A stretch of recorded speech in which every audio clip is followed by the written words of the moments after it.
Welcome to the Home Services Success Stories podcast powered by Peakzi, the number one AI platform for growing your home services business. I'm Julian Placino, your host, and we have another great episode in store for you today because we have Matt Kidd, who is the CEO at Endless Energy Home Services. Matt, welcome to the show. How are you? Great. How are you? Thanks so much for having me. Absolutely. It was great to connect with Amanda, your COO, and now to connect with you to learn about your perspectives on the business. She had a good time. You'll have to tell me like what I say that contradicts anything that she said. It'll be great. So, well, Matt, tell us a bit about your role as CEO and what your day to day is like and what you own for the organization. Sure. So I came into Endless Energy about 5 years ago. I acquired it from a previous owner who was looking to move on. So I came in as owner and CEO. And when I came in, the company was about 48 employees. We're now right under 90 employees. And so we've grown a lot during that time. And so my day to day has changed a lot over that 5 year period. I think when I first came in, everybody was reporting to the CEO. Like the CEO was the sun that everything kind of revolved around. And pretty quickly, I realized like, hey, this isn't quite working. So we need to start building a structure here and building out processes and reporting lines. And so a lot of my time here has been working with our staff to kind of build out structure and processes and SOPs and all of that fun stuff. But then there's also the business that we run, which is all right. We are effectively in a lot of ways because so much of our focus is on air source heat pumps. So in that case, you're talking about homeowners who are putting in a brand new system. They might be replacing something, but it ultimately is new. And generally, in those cases, you have customers who are shopping and they're in a longer sales cycle. And it's a different sales cycle from somebody who, for example, just had a furnace go out and needs to replace it with another furnace. Here, they're talking about a whole switch. And so it's a much more involved sales process. And so we have to build out a pretty robust marketing and sales process. And so when I talk about things internally, it really comes down to really two parts. And I pretty famously kind of said this to our team, like if it's not about sales and marketing, or it's not about doing what we sell and market well, not that you're unimportant, but it's supporting those two things. Those are the parts of the company that we really have to focus on is making sure we connect with customers and provide them with solutions that work well for them, and then do it well and do it correctly, and treat the customers well when they're in the home. And so ultimately, my focus goes there. As we've grown, more and more of my time gets spent mentoring members of our management team and helping guide them, and so they can focus and support their own teams, and identifying a lot of it is identifying problems and then working with the team to how do we fix this problem so we don't keep running into it, because that just is always just inherently there, especially when you have a growing business like ours. Yeah, so what I heard is first off, organizational structure. Like you Oh really yeah. had to sort of fix things in order to scale the business. The Yep. second I heard was sales and marketing. So ultimately, branding, marketing, getting your name out there, acquiring customers. And now so much of the focus is growing your own people to continue to scale and grow that way. So that's really exciting. So I do want to know, Endless Energy has actually been around for, I think it was has a 40-year history, Yeah. right? Yeah. So when it came to acquiring a company, what attracted you about this business specifically? Yeah, so I am not a tradesperson by at heart, or I did not grow up as a tradesperson. So this is a new industry for me. I've actually worked in a lot of different industries, media, tech, even the events world. But the common theme is that I would always work with an organization, entity, company, and help them grow products. And so they'd have kind of a core offering and then help grow that out. And I wanted to do that on my own, with something that I thought there was a growth potential for. And so while I was searching for a company to acquire, Endless Energy came up. And what was really intriguing to me at the time, because this was 2020, 2021 when I was doing this search, which is coming out of COVID. It's COVID and then coming out of COVID. And so a lot of businesses were really kind of challenging to decipher what exactly is going on because you've got weird financials, and all of that. But with the Endless Energy, at the time they were doing a lot of solar, but they were also starting to do air source heat pumps and a lot of ductless as well as some ducted heat pumps with that. And when I start to look at the Massachusetts market for that, you saw a lot of growth potential, the introduction of a lot of incentives for that. And I was like, this is something that's going to grow really quickly and is going to become really hot. And lo and behold, that did happen in 2022 through what is called the Mass Save program in Massachusetts. Incentives were offered for homeowners to convert to whole home heat pump solutions, and the market kind of went on fire. And it's been like that more or less since. Now, as a company, we've kind of evolved and diversified because you don't want to have all your eggs in that one heat pump basket because that's kind of risky. And so, as I came in, we decided to drop solar because that actually, from our perspective, was a fairly low margin business with a fairly high risk. And honestly, there were bigger companies that were doing it with more competency, and so it just felt like a natural thing for us to kind of shed. And we really focused initially first on HVAC, and then we already had some in-house electrical because we're our own best client in that world with the heat pumps. So then electrical kind of came in, and then we tacked on plumbing last of that. And so it kind of let us morph the company in that. But in a way, it's kind of going back to its starting because you mentioned 40 years ago, the company started, it started in Pennsylvania as a water treatment company. And so the fact that we are now bringing back in plumbing and we're now talking about water treatment again feels like this very weird full circle moment for the company. Interesting. I think it's really interesting you don't come from trades, but you more come from kind of like the business end and recognizing business opportunities. So I'm curious, what is your perspective and outlook on home services? What drew you to the industry? And like, how Yeah. do you see that kind of changing over the next few years? Well, I think right now it's actually in somewhat of a challenging position because I think you had a lot of homeowners who went through projects in 2020, 2021, and the first part of 22. And so what that did is it removed people who would naturally be in a replacement cycle right now, and it kind of artificially moved them up. And so right now, you're in a slightly more challenging environment than you naturally would because some of those customers who should be replacing HVAC systems right now already did it.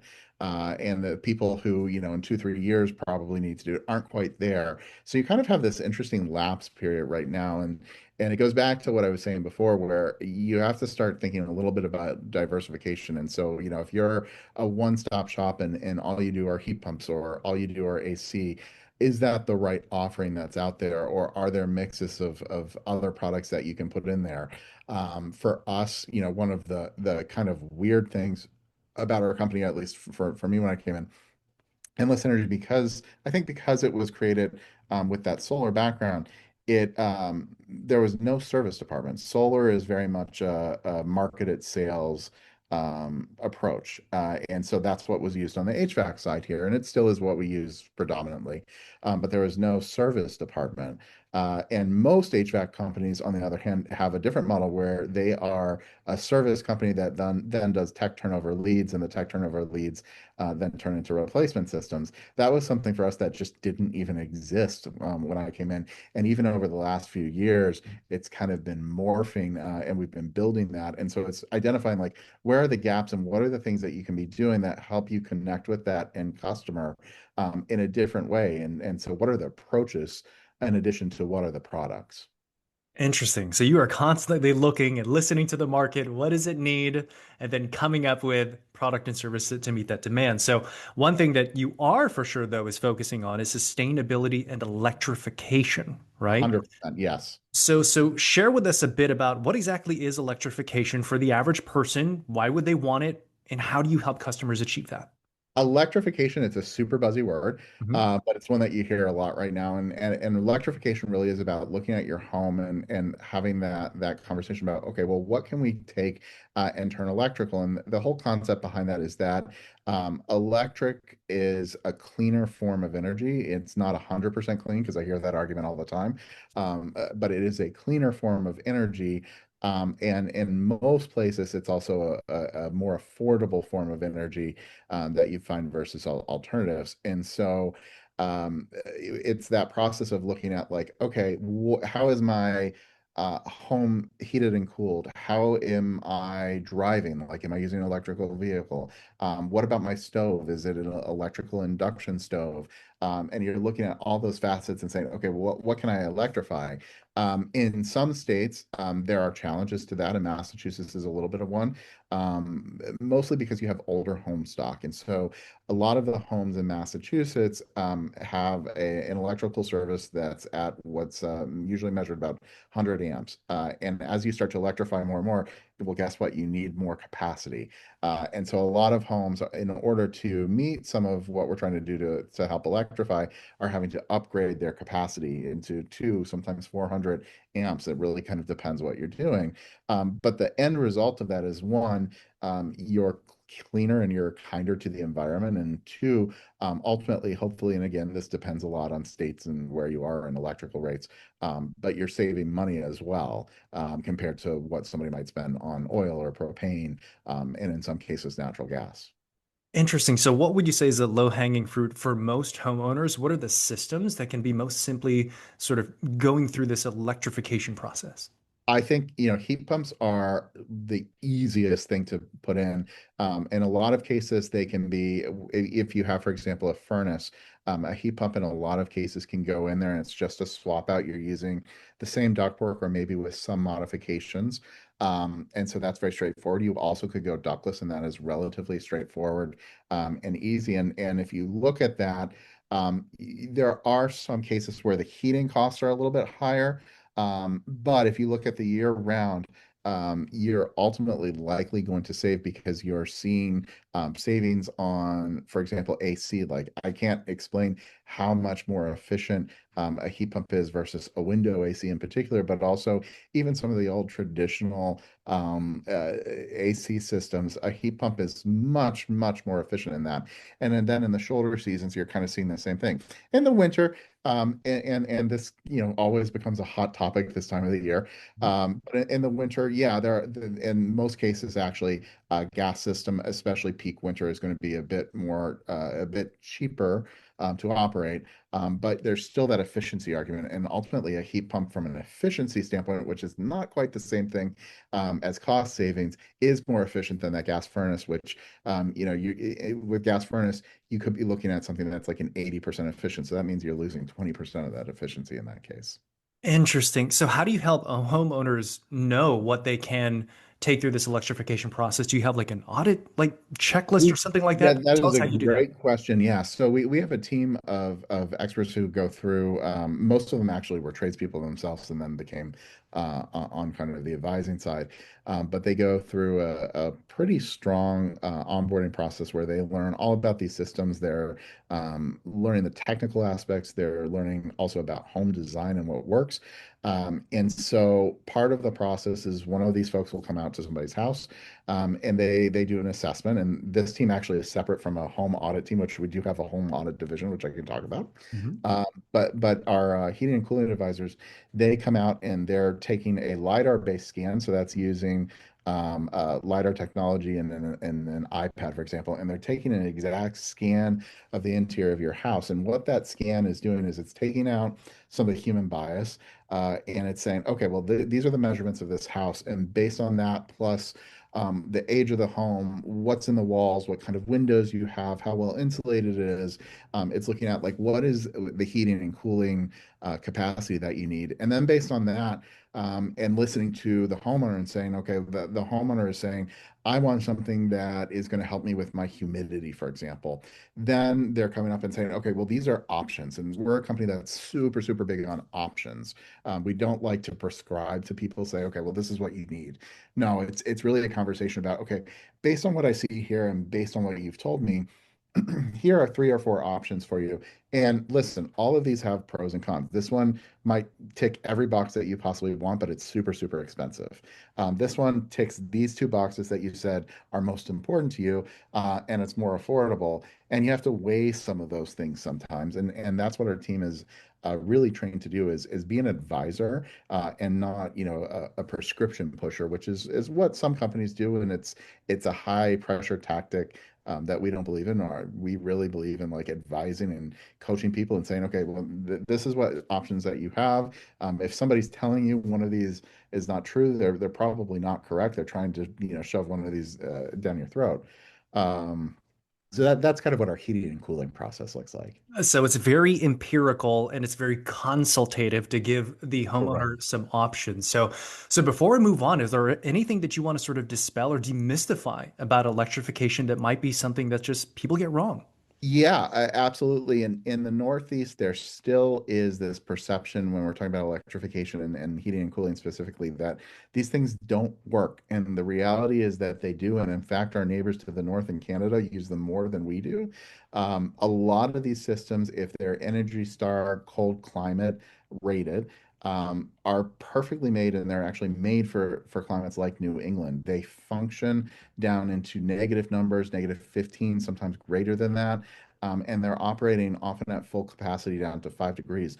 We don't see that in this part of New England very often. It's actually pretty rare that we see 5 degrees, let alone negative 20.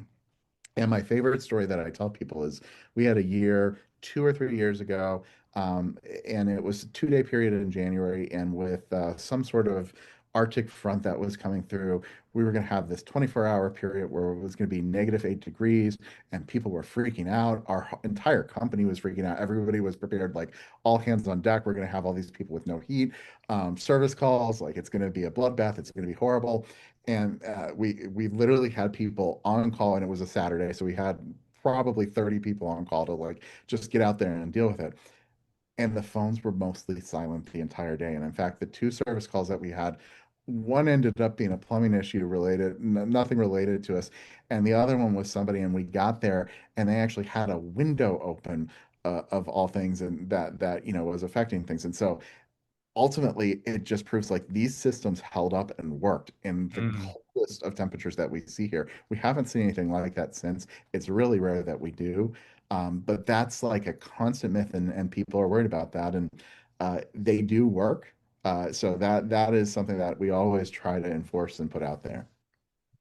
Well, I'm glad that we captured and were able to speak to that. So, you mentioned a bit earlier a bit about some of the incentives and energy rebates, and I know you Yeah. work extensively with Mass Save. So, what Yep. role does that have when it comes to helping customers say yes to better solutions? Yeah, absolutely. So we are very involved with Mass Save. So we're both what's called a Mass Save home performance contractor, and we're a Mass Save heat pump installer. And the home performance contractor means that we're a company that Mass Save uses on its weatherization and insulation side to come in for an assessment in that world, and that's what I was referring to earlier. And we have trained building performance folks who come in and they look at your home and say, okay, here's where the inefficiencies in your home are. Here's where you need more insulation. Here's where you might need better windows. Here's where you might need air sealing. And so they're looking at like how tight is your home and what can we do to make it more efficient from that side. The program really started there, and so it continues today. And then it kind of morphed into some of the heat pump side of things. And where it's interesting is the two kind of interlock, and that's what's kind of unique for customers who are working with us is that we can hold their hands on both sides of the program. Mm. Because if you're doing a whole home heat pump through the Mass Save program, you actually need to go through an audit and move forward with any recommended weatherization and insulation because doing that lets this heat pump perform better, more efficiently. And so you want a home that's properly weatherized and insulated. In fact, the program requires it for some of those incentives. And so that's kind of one unique thing there about us. But the incentives are hugely important for customers on the heat pump side because ultimately these are more expensive installations. The equipment's more expensive than a furnace, for example. It's not uncommon for us to see a customer install a new high efficiency gas furnace for somewhere in the neighborhood of between about nine to about $12,000. A ducted heat pump system is probably somewhere in the neighborhood of about 17 to about even 28 on the really high side of things, depending on brand and size and a lot of other factors to that. And so that's a pretty big gap. The incentives, which this year are $10,000 for a whole home, or up to $10,000, starting in January 1st in 2026, it will be dropping to $8,500, up to $8,500. So there is a drop there. Okay. But it helps bridge that gap between these systems and make it more affordable and more feasible for homeowners to install. The other incentive through that program that's available for Massachusetts homeowners is what's called the heat loan. And this is a 0% interest 5-year loan for heat pumps that is backed by the program. That is up to $25,000. And so that covers pretty much most installations that you'd see in our world. Um, and it's a great tool for homeowners to take advantage of. And you can take advantage of both the heat loan and the rebated incentives. And so, again, that kind of helps mitigate that cost. That kind of 0% offer, you really don't see as much on the furnace side of things. So that's a very different world.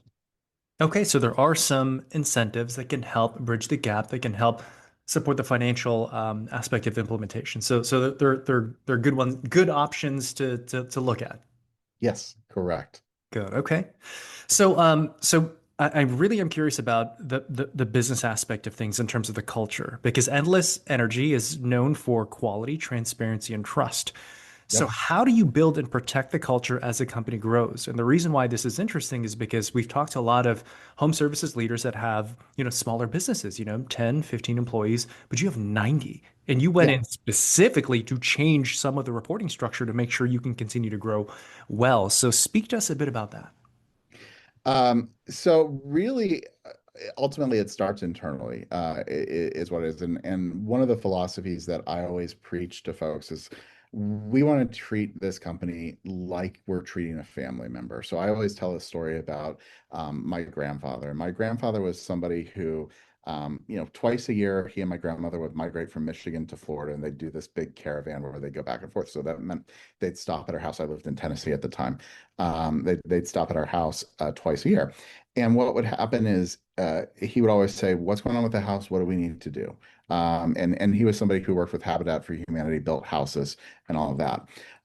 And so, twice a year, I'd end up working with him, my dad, other folks, to try to do like a small house project. And he wasn't always perfect, and that's an important fact there.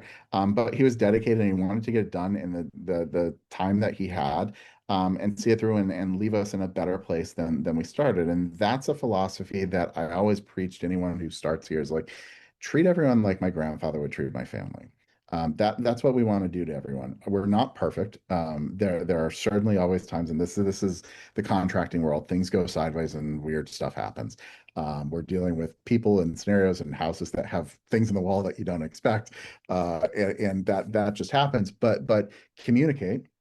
That's the important thing. And then treat people like you would treat a family member. And that's what we constantly reinforce.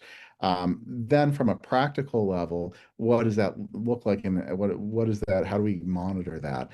A lot of that comes down to management accountability. And so we're looking at everything from customer feedback privately, public reviews, monitoring like, did people have a good experience? Monitoring like, what were the issues that had on site? Getting photos of what's going on site so we can see like, hey, did this person actually clean up what's going on there? And holding people accountable to take those photos.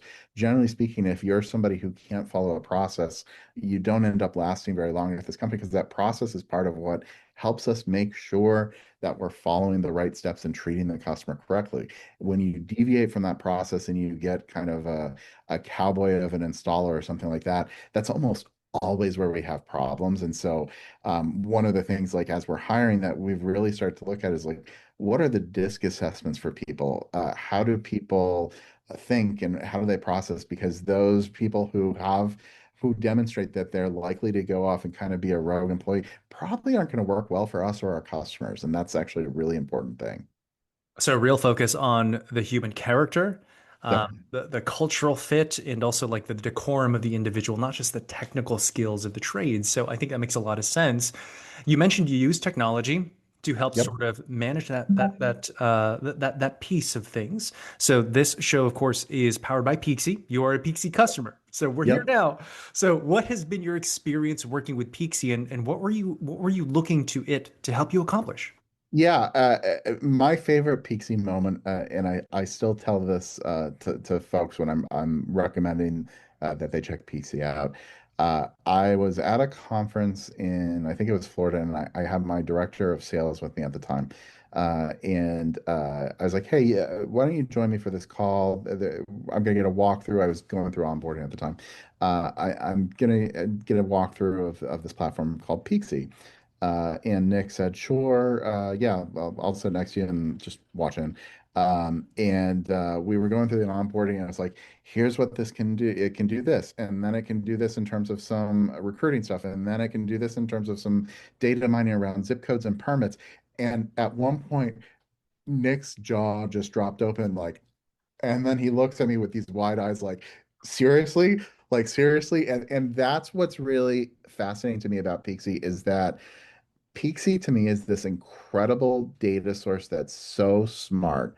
And if you can figure out how to use it properly, it is a powerful, powerful tool for recruiting, for marketing, for insights into what's going on with your competitors in your marketplace. Like if we're having a slow week or a slow month, like does that correlate with what others might be seeing or what might be going on in the marketplace? And you can get kernels of that data to kind of gut check, like, is this something weird that happened for us, or is this something bigger that's going on in the environment? And all of those are really like amazing things about Peaksy, and part of why we brought it on and how we use it today. And it's really about like using data to be smarter. Nice. What would you say has been the most significant business outcome Peaksy has helped you produce? Um, Ultimately, it's helped us narrow in on some of our targeting, particularly with some of the direct mail. So a great thing about Peaksy is you can look at like where are permits for this kind of work being pulled, and that tells you where hotspots are, but also maybe what saturated spots might be.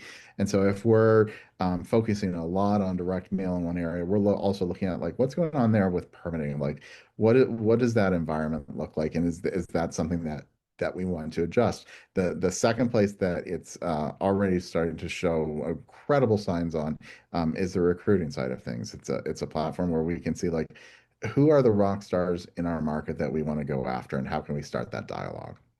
Nice. So what I heard is that it helps you be much more intentional and strategic about your marketing efforts, and it looks like you're getting some great insights from a recruiting perspective. And for a 90-person company, that's going to be a big continued focus. So Exactly. that's great. Well, before we get ready to land the plane here, Matt, anything else you'd like to mention about Peaksy? I strongly encourage everyone to check out Peaksy, especially as we're getting into such an AI-driven world. It's an incredible asset that helps you better understand like what are you seeing out there and get ahead of something. I truly think we're in an environment right now, and I'm old enough that I've gone through this with when Google kind of launched. I've gone through it when Facebook launched. What we're going through right now is very similar to both of those. We saw how that played out. You want to be on the front end of that, not on the back end of that. And I think Peaksy is a strong partner for you to do that with. Love it. Appreciate those words, certainly, Matt. So, close this out. As CEO of the company, what is your long-term vision for Endless Energy Home Services, and what kind of legacy do you want to leave behind for your customers, your community, for your team members? Yeah. Well, our internal vision that we repeat over and over and over again is to become the largest independent home services company in New England. And so we're on a mission to do that. We're still fairly scrappy, but we're growing quickly. And that is what we're innately focused on internally. We have a goal next year to hit 30 million in revenue. We're collectively all focused on that, from everyone from like my assistant to the phone intake team to the install crews to the sales team. Like that is kind of the mantra that we're all focused on for the next year. Long term, it really is about becoming that largest provider in New England and treating them with the same level of service that we treat people with today. And like I said, it's treating them like my grandfather treated our family. Well, it sounds like you're doing already some really amazing things, and we wish you all the continued success, Matt. So, this has been a true pleasure. Thank you so much for being on the show. Share with our audience how to connect with you, learn about the business, follow you on social. Tell us all that. Absolutely. So you can visit our website at goendlessenergy.com. Definitely check us out there. You can also find us on Facebook, Instagram. You can find me on LinkedIn. You can get my Monday motivation updates. So feel free to follow me and add me there. And we're always happy to connect with peers as well. So if there's something that you think we might be doing that you've heard on this, feel free to reach out and say, hey, how are you guys doing this? And we're more than happy to share with our peers. Awesome. Well, this has been a lot of fun. We'll make sure to have all your contact information in the show notes. So, Matt, thank you so much for your time today. Thank you. Well, that is it for today's episode. Thanks for tuning in, and we'll see you next time on the next episode of the Home Services Success Stories podcast powered by Peakzi, the #1 AI platform for growing your home services business.